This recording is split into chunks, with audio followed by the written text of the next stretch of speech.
Right అండి. హేమంత్ కుమార్ గారు నమస్తే అండి. బీఆర్కే న్యూస్ మీకు, బీఆర్కే న్యూస్ వీక్షకులకు, ప్యానెల్ మిత్రులకు శుభోదయం అండి. చెప్పండి మేడం. పవన్ కళ్యాణ్ ఒక ఫిలిం స్టార్ స్టైల్లో షిప్ ఎక్కి షీజ్ ద షిప్ అన్నారు. అక్కడ వరకు బాగానే ఉంది. కానీ ఆల్రెడీ సీజ్ చేసిన షిప్ని మళ్ళీ షీజ్ చేయటం ఏంటి, ఇది దేనికి సంకేతం అనేది ఒక క్వశ్చన్ మార్క్ అనేది వైసీపీ లేకపోతే విపక్షాలు అక్కడ ఉన్నవారు ప్రశ్నిస్తున్న ప్రశ్న కూటమికి, పవన్ కళ్యాణ్ కూడా డైరెక్ట్గా.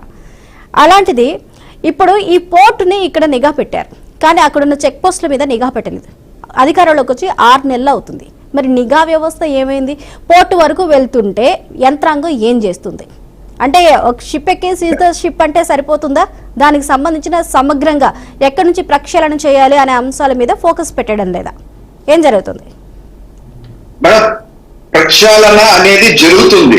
ఎందుకంటే అదిలా వాళ్ళు ఎవరైతే వైసీపీలో ఉన్నారో వాళ్ళకి దందాలు అలవాటు అయిపోయినాయి. ఇలాంటి బియ్యాన్ని దోచుకోవడం, పేదలకు వచ్చే బియ్యాన్ని దోచుకోవడం, మేము ప్రక్షాళన చేయాలనే దీంతోనే మన నాదెండ్ల మనోహర్ గారు మొట్టమొదటి మంత్రి పదవి బాధ్యతలు చేపట్టిన వెంటనే కాకినాడ షిప్ యార్డ్కి వెళ్ళి పరిశీలించి పీడిఎఫ్ బియ్యం ఎక్కడెక్కడ ఉందో దాన్ని పట్టుకొని అప్పుడే ఆలోచించేశారు. అదే విధంగా పవన్ కళ్యాణ్ గారు తెగించి అదేదో సినిమా స్టోరీలో డైలాగ్ లాగానో కాకుండా ఆడ చూశారు. నేను వస్తే ఎస్పీ గారు రాలే, ఆయన్ని కనీసం బోట్లో కూడా వెళ్ళనీయకుండా ఎన్నెన్నో అడ్డుకునే ప్రయత్నాలు చేశారు. ఎందుకంటే తప్పు చేసిన బయటపడతారనే ఉద్దేశంతో ఎన్నెన్నో అడ్డుకునే ప్రయత్నాలు చేశారు. అయినా కానీ ఆయన షిప్ లోకి వెళ్ళి చూసి పరిశీలించి ఇది రేషన్ బియ్యం అనేసి పట్టుకొని సీత షిప్ అన్నారు. అంటే ఆయన శాఖ కాకపోయినా ప్రజలకు ఇచ్చే ధాన్యం మీద, పేద ప్రజలకు ఇచ్చే ధాన్యం మీద ఆయనకి ఎంత మక్కువ ఉందో, ఆ ప్రజలకి అందాల్సిన బియ్యాన్ని వీళ్ళు దోపిడీ దొంగల్లాగా దోచుకుపోతుంటే దాన్ని అడ్డుకోవాలనేసి ఆలోచనతో అంత పెద్ద సాహసం చేసి, ఎంత పెద్ద రిస్క్ అంటే ఆషామాషి కాదండి. ఆ సముద్రంలో పుట్టి దాన్ని రిస్క్ చేసి దాన్ని పరిశీలించి సీజ్ చేయించారంటే అదొకటి విషయం అండి. ఇంకోటి ఏంటంటే ఈ పందికొక్కులాగా దొంగలు తయారయ్యి రేషన్ బియ్యం తినడానికి ఎలాగంటే పుష్ప 1 ఉంది మేడం. పుష్ప 1లో గంధపు చెక్కలు మేము చేయట్లేదని తెలుసని పాల వ్యాన్ లో కింద గంధపు చెక్క వేసేసి పైన పాల వ్యాన్ పోసుకొనేసి మీకు ఆ మాడిఫికేషన్ చూసే ఉంటారు మీరు సినిమాలు. ఆ విధంగా వీళ్ళు ఎలా దొంగతనం చేయాలా, ఏ విధంగా తీసుకెళ్లాలంటే వీళ్ళు బాగా ఆశ్చర్యపోయారు. వీళ్ళన్నిటిని పసిగట్టాలంటే కూడా మేము కూడా ఆ దీంట్లో వెళ్ళి దాన్ని పరిశీలించి చేయాల్సిన అవసరం ఉంది. ఎందుకంటే మేము వచ్చిన 6 నెలలు అయింది, కానీ వీళ్ళు ఆల్రెడీ 5 ఏళ్లుగా అదే అలవాటు పడిపోయారు బాగా. సో అలాంటి దాన్ని పవన్ కళ్యాణ్ గారు ఇప్పుడు దాని మీద క్యాబినెట్ మీటింగ్ లో కూడా, రాబోయే క్యాబినెట్ మీటింగ్ లో కూడా ప్రక్షాళన ఆలోచించి ప్రతి ఒక్కరికి రేషన్ బియ్యం మనం ఎలాగో 47 రూపాయలు 48 రూపాయలు కొంటున్నాం, దీని ప్రజలకి మనం ఉచితంగానో 1 రూపాయలతో ఇస్తున్నాం. ఇదేదో ఆ డబ్బులే 40 రూపాయలు 45 రూపాయలు ప్రజలకు అకౌంట్ లో డైరెక్ట్ గా వేయాలనే ఆలోచన మొదట్లోనే చెప్పారు పవన్ కళ్యాణ్ గారు.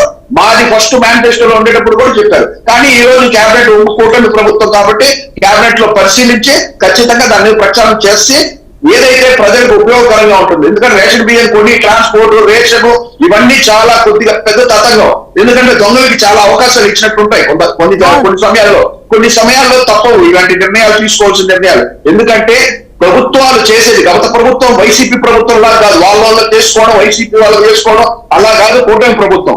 ఈ కూటమి ప్రభుత్వం ఏంటంటే ప్రతి ఒక్కటి ఫలాలు ఏదైతే ఉందో మనం ప్రజలకు డైరెక్ట్ గా చేరాలనే ఉద్దేశంతోనే వీళ్ళు మా కూటమి ప్రభుత్వం నడుము కట్టుకుని ఖచ్చితంగా ప్రజలకు అందాలనే ఆలోచనతోనే చేస్తున్నాం. రాబోయే రోజుల్లో మేము ఖచ్చితంగా పరిశీలించి దీన్ని ప్రజలకి డైరెక్ట్ గా ప్రజల అకౌంట్ లో డబ్బులు వేయడానికి ఇదేదైతే వీళ్ళు చేస్తున్న అక్రమ దొంగతనాలు, రేషన్ బియ్యం దొంగతనాలు దీన్ని అరికెట్టి ఇప్పుడు ఆల్రెడీ ప్రక్షాళన దాని మీద జరుగుతుంది. దూరంపూడి చెప్పేస్తాడు. ఎందుకంటే వాళ్ళకి మొదటి నుంచి ఆరోపణలు. ఎందుకంటే ఆ రోజే మేము పాలనలో లేకుండా అపోజిషన్ లో ఆ రోజు కాకినాడ నడిపోట్లోనే పవన్ కళ్యాణ్ గారు డైరెక్ట్ గా దూరంపూడి చంద్రశేఖర్ రెడ్డికి డైరెక్ట్ గా చెప్పాడు, ఎందుకయ్యా ప్రజలకు ఇవ్వాల్సిన బియ్యాన్ని దోచుకుంటారనేసి. గత ప్రభుత్వంలో జగన్మోహన్ రెడ్డి గారు ఏం చెప్పారంటే సన్న బియ్యం ప్రజలకి మనం తినే బియ్యం మనం ఇస్తాము, వాళ్ళకి కూడా ఎందుకు అలాంటి దొడ్డు బియ్యం ఇచ్చేది, సన్న బియ్యం ఇచ్చేలాగా చేస్తామనేసి హామీ ఇచ్చి ఏ రోజు ప్రతి ఒక్క హామీ ఇచ్చి ఏదో ఒకటి నెరవేర్చిన దాఖలాలు లేని ప్రభుత్వం ఏదంటే గత ప్రభుత్వం. అదే విధంగా రెండోది ఏంటంటే కొడాలని అన్నాడు ఒక మాట, ఒక దీంట్లో ఒక్కొక్క సిచ్యువేషన్ లో సన్న బియ్యం ఎవడిస్తున్నాడు, నీ అయ్య మూడిస్తున్నాడా, నీ అమ్మ ముగుడిస్తున్నాడు అని సరే ఎంత మినిస్ట్రీగా ఉన్నప్పుడు ఎంత వల్గర్ లాంగ్వేజ్ తో మాట్లాడాడు. ఇలాంటి మాటలు ఇలాంటి వాళ్ళు మీరే ఇందాక అన్నారు కూటమి ప్రభుత్వం ఎమ్మెల్యేల పైన ఆరోపణలు, అవి కూడా ఆరోపణలే, అవి వాళ్ళ ఆరోపణలు పాలించడానికే ఉన్నాం. వాళ్ళ ఆరోపణలు మేము పట్టించుకోము.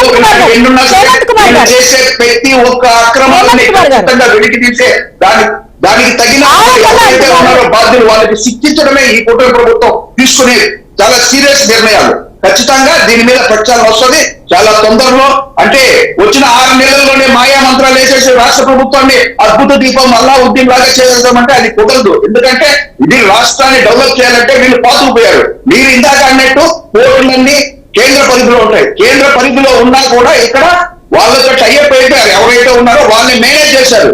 వస్తే కాంప్రమైజ్ గా చేస్తాం, లేదా మీకు చేయాల్సిన పని చేస్తాం. ఎందుకంటే మీకు ఆల్రెడీ అలవాటు. దీన్ని మీరు గతంలో కూడా చూశారు. ఒక డాక్టర్ సుధాకర్ కి మాస్క్ కోసం మాస్క్ ని అడిగిన దానికి అతని పరిస్థితి ఎదురుపెట్టిందో ఇలాంటి ఎంతో మంది కనబడకుండా పోయిన దాఖలాలు కూడా చాలా ఉన్నాయి. ఖచ్చితంగా దీని మీద చర్యలు తీసుకునేసి ఎవరెవరైతే తప్పు చేశారో వాళ్ళు శిక్షింపబడడం ఖచ్చితంగా ఖాయం. ఈ కూటమి ప్రభుత్వం ద్వారా తప్పు ప్రజలందరూ అన్ని చూస్తున్నారు, ప్రజలకు అన్ని తెలియజేస్తున్నారు. మేమేదో చెప్పేస్తామంటే షిప్ అన్నామంటే ఆ టాపిక్ అక్కడితో వదిలేసి మన వేరే టాపిక్ వెళ్ళి మన వేరే పనులు చూసే కాదు. కానీ దాని ప్రక్షాళన ఖచ్చితంగా అండర్ కవర్ లో విచారణ జరుగుతూ ఉంటుంది. ఎవరెవరి మీద చేశారో తప్పు చేశారో వాళ్ళ మీద యాక్షన్ తీసుకోవడానికి విచారణ జరుగుతుంది. ఖచ్చితంగా శిక్షలు ఎవరైతే తప్పు చేసిన వాళ్ళు ఖచ్చితంగా శిక్షింపబడతారని నేను తెలియదు. ఓకే, హేమంత్ కుమార్ గారు, తప్పు చేసిన వాళ్ళు శిక్షించబడతారు అంటున్నారు. ఓకే, బానే ఉంది. కానీ ఇందులో కూటమి వారు ఉంటే ఆరోపణలే నిజమైతే కూటమిలో ఉన్నవారు ఎమ్మెల్యేలకి, సదరు స్థానిక నేతలకి, సదరు ఉద్యోగులకి కూడా ముట్టవలసిన ముడుపులు ఏవైతే ఉన్నాయో అవి ముడుతూ ఉన్నాయి. ఒక్కొక్క ఉన్నారు అంటే ఈ మాఫియా ఒక జిల్లా నుంచో, ఒక ప్రాంతం నుంచో, ఒక మండలం నుంచో జరగట్లేదు. ఓవరాల్ గా రాష్ట్రం దగ్గర నుంచి గ్యాదర్ చేసిన రైస్ అంతా కూడా ఎక్స్పోర్ట్ అవుతుంది. ఇందులో మండలానికి ఒక ఇన్ఛార్జిని మెయింటైన్ చేస్తున్నారు. ఇందులో కూటమి వాళ్ళు ఉంటే పరిస్థితి ఏంటి? వాళ్ళ మీద కూడా ఇటువంటి చర్యలు, కఠిన చర్యలు ఉంటాయో ఉండవా?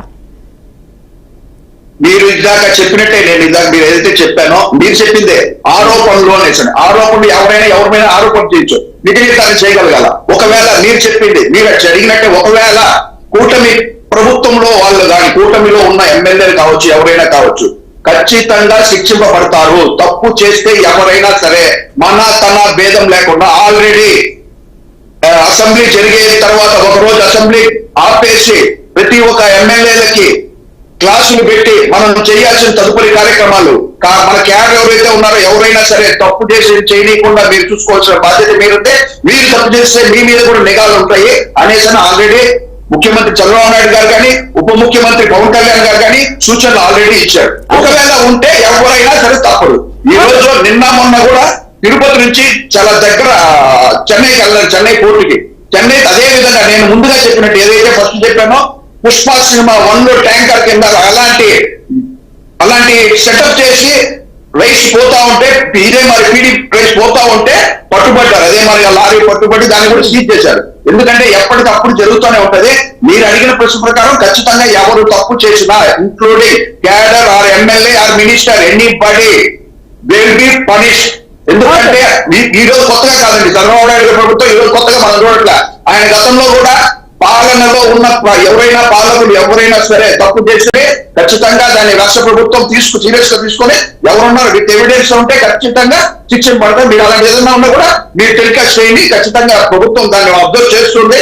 ఎవరో తప్పు చేశారో వాళ్ళు ఖచ్చితంగా శిక్షింపైతే పడతారు, ఒకవేళ కుటుంబంలో ఉన్న వాళ్ళైనా సరే. ఓకే అండి, లక్ష్మీనారాయణ గారికి